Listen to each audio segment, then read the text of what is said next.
boring vlogs. Hey.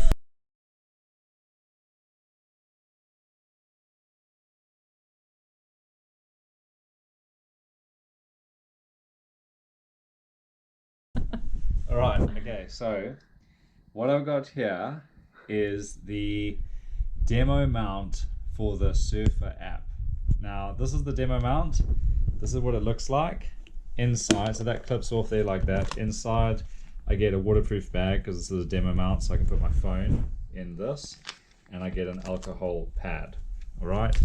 So I've been having a little look around, just to see where I can put this. So it's got these 4 3M tape circles at the bottom, so we can try and stick it somewhere on my board. As you can see, I've taken my handle off because if you look here, it doesn't give the best, it's not a flat surface, and that's our struggle we're having at the moment, is to find a flat surface for all 4 of these to stick onto.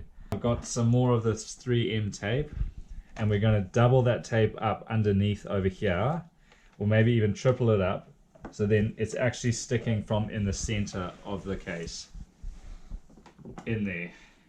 So I've built that up a bit, so it should reach the divot in my board. It won't work vertical, it actually has to be on a landscape view like that for everything to work and to be accurate. And then I can put my woo on the side. So we've got a woo case here, I'll stick that on the side there, and then I can still have my handle. That's the plan. Whether it's going to work, we don't know. So I'm going to be riding with this inside the bag, inside the mount on the board. So that should be waterproof. Only thing that could go wrong is if the phone falls out.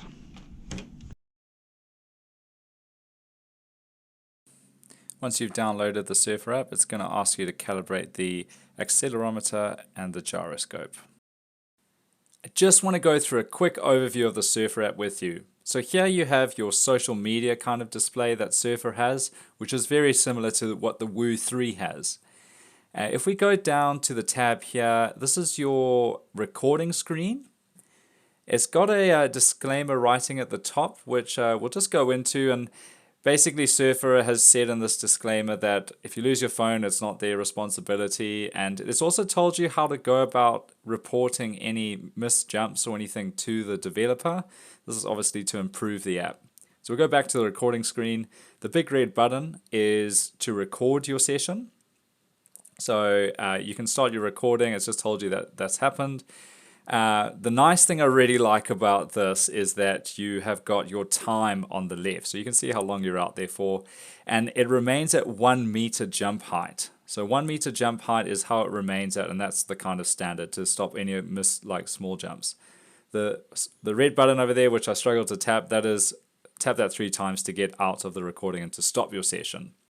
So this little square blue box is how you can change your recording settings and what you want to be displayed while you're on the water. All of these metrics will be recorded regardless.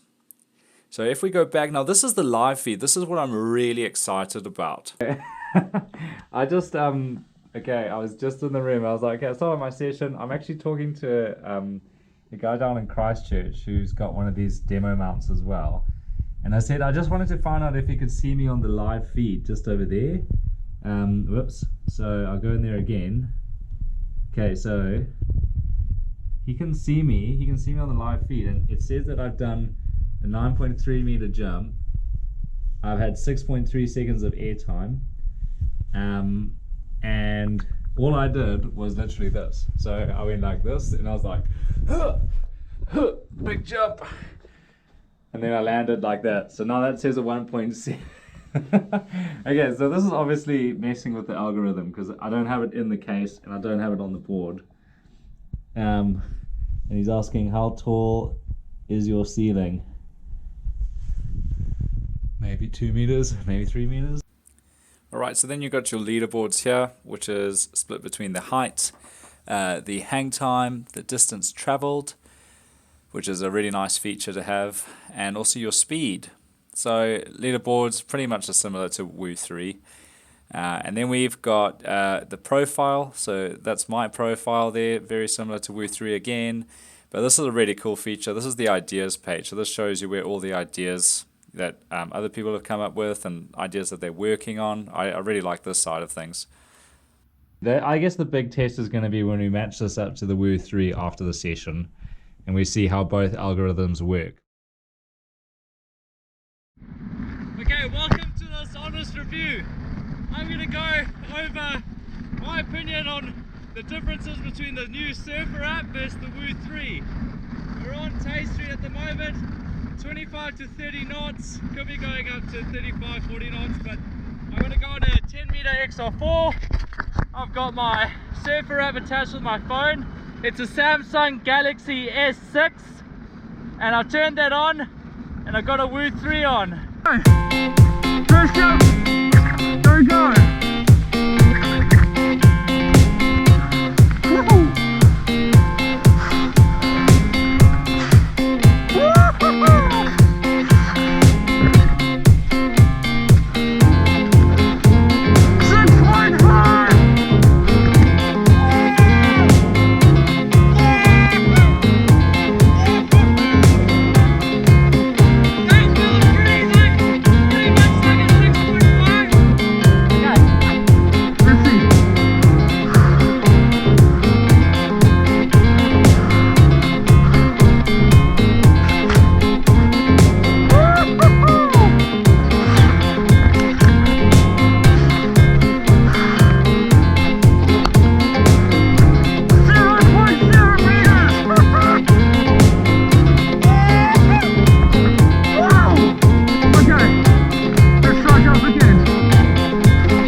I'm tired already!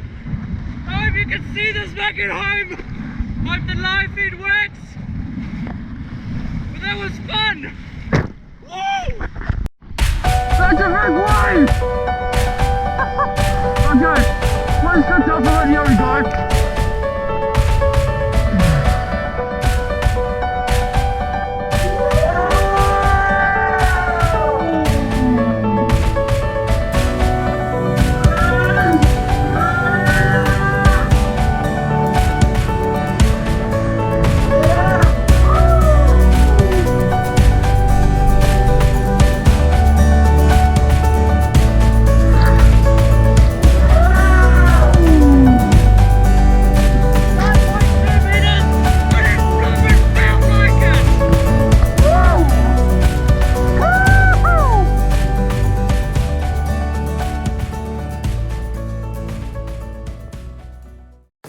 The results are in. So the highest jump on that session for the Surfr App was 9.2 meters, and for the Woo 3 the highest jump was 10.6. Although these max heights are close, they are not correlating to the same timestamp. So before we get into those variations, I think something that is important to point out is how much is it going to cost you to use the Surfr App and how much is it going to cost you to use a Woo 3. If we look at the Surfr App, so a phone minimum amount that's got a gyroscope and accelerometer I found was $250 to $300. The app is free, of course, and the mount is $30. A data plan you've got to think about is $10. On my session, I actually only used 60 megabytes of data, so you're looking at a total of 305 New Zealand dollars plus $10 a month. That's if you don't have a phone. If you do have a phone though, you're looking at about $30 plus $10 per month for your data plan. So, if we look at the Woo 3, in total, for everything that's included in the Woo, to stick it to your board and away you go, you're looking at $355. That's the mount, the app, and the Woo device itself. There is always the option that you can add a smartwatch to your Woo, but you're looking at another $300 plus to get that up and running. Aside from the 3-meter height variation between the Woo's highest jump and the Surfr app on that same timestamp, the Woo actually recorded 1 to 2 meters higher on 70% of the jumps. 20% of the jumps it was relatively identical to the Surfr app, and on 10% of the jumps it was slightly lower than the Surfr app. What did I like about the Surfr app? I thought it was really interactive. That was the thing that just got me. Being able to see my jumps in real-time display while on the water, that just kept me going and going and going to try and beat my next personal best for that session. That was one of the big highlights for me. The other thing I think is great about the Surfr app is the jumps felt realistic for what I was doing, and I do really appreciate that the app is free, at least for now. Some negatives I thought about the Surfr app, well, it is a little bit risky attaching a $300 to $500 phone to your board. The casing was quite bulky and large, and something that someone pointed out on a forum was, how many G's is your phone supposed to take before something goes wrong? Those are just some things to think about though. What did I like about the Woo 3?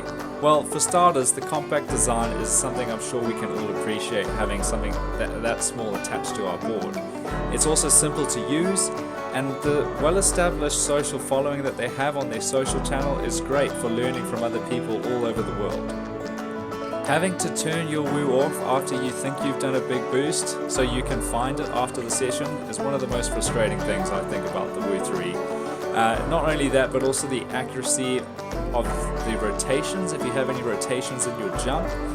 I mean, it is one-dimensional if we look at the Woo compared to a phone. The phone has your gyroscope, your accelerometer, and your GPS. Could there be something that the Woo is lacking in? So my conclusion. Surfr is at the early stage of any development here, and it still managed to pick up all my jumps in real time and also have a live feed to people watching from their car or back at home. I also haven't begun to touch on the surface of the safety aspects that the Surfr app can provide for kiteboarding. I'm really excited to see what the Surfr app has in store for us in the future.